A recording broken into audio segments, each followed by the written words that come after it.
The most expensive thing in your life isn't your rent, your car, or your student loans. It's your social circle. And the terrifying part?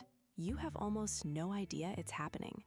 Most people believe they make financial decisions based on budgets, needs, or logic. But decades of psychological research tell a completely different story. Your friend group is quietly rewriting your financial identity, not through pressure, not through guilt, but through something so subtle your conscious mind never even registers it. In the next few minutes, you're going to see exactly how this works, why your brain allows it, and what you can actually do to take back control. Here's where it starts. Human beings are wired for belonging, not as a preference, as a survival mechanism.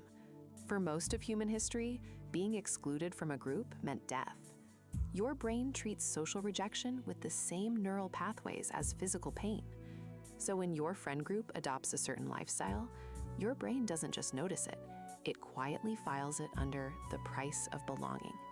And your spending patterns shift to match, not because someone told you to, but because your brain is doing what it was built to do, keeping you in the tribe. In 1954, psychologist Leon Festinger proposed something radical. He said that humans have a fundamental drive to evaluate themselves, and that we almost always do it by comparing ourselves to other people, not to celebrities, not to billionaires, to the people immediately around us. This is social comparison theory, and it has a specific financial consequence. The people closest to you define what feels normal, what feels like a reasonable apartment, a reasonable car, a reasonable vacation. You aren't comparing yourself to the global average, you're comparing yourself to your 5 closest friends. And that comparison is happening constantly, automatically, beneath your awareness. Now, here's the part that makes this different from basic peer pressure. Peer pressure is conscious. Someone says, "Come on, buy the expensive thing," and you feel the push. Identity spending is invisible. It works like this.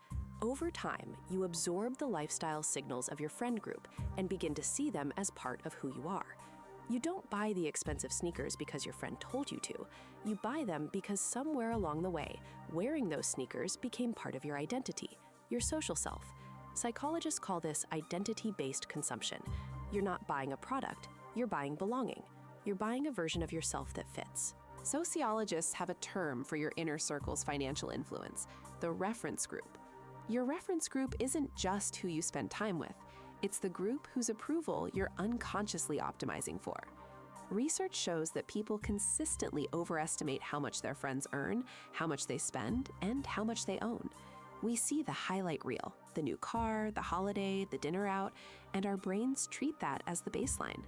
One study found that having a friend who earns significantly more than you increases your probability of bankruptcy by nearly 40%. Not because they pressured you, because your brain recalibrated what normal looked like. Lifestyle creep is when your standard of living gradually expands as your income rises, and you end up no better off financially than before. But here's what most explanations miss. Lifestyle creep rarely happens in isolation. It follows your friend group. When your friends start going to nicer restaurants, your old favorites start feeling embarrassing. When your peers start buying homes, renting starts feeling like failure.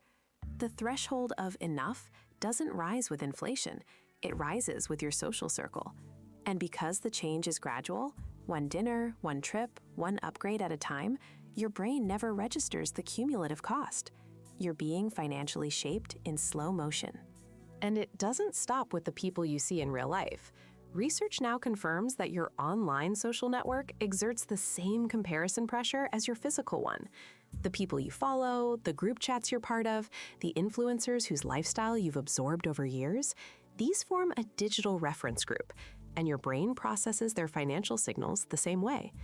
Studies on social media use consistently find a correlation between time spent on image-based platforms and impulsive, status-driven spending. You scroll past someone's new apartment, new gadget, or exotic trip, and your baseline quietly shifts. No conversation required. So what do you actually do with this? The first step is one of the most powerful tools in psychology: awareness. When you recognize that a purchase is driven by social identity rather than genuine need or desire, you create a pause. That pause is where choice lives. Second, consider intentionally diversifying your reference groups. If every person in your immediate circle earns and spends at a similar level, your financial normal has no room to breathe. Exposure to different financial lifestyles, people who spend less and live well, people who prioritize differently, recalibrates your baseline. Third, ask yourself, would I still want this if no one in my life would ever know I had it? That question cuts through the identity noise and gets to what you actually value.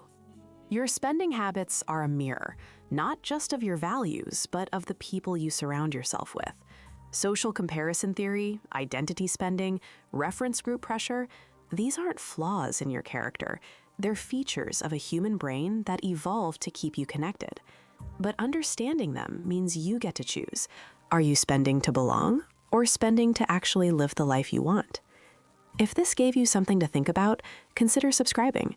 We cover the psychology behind the decisions you make every day and why understanding your own mind might be the most valuable investment you ever make.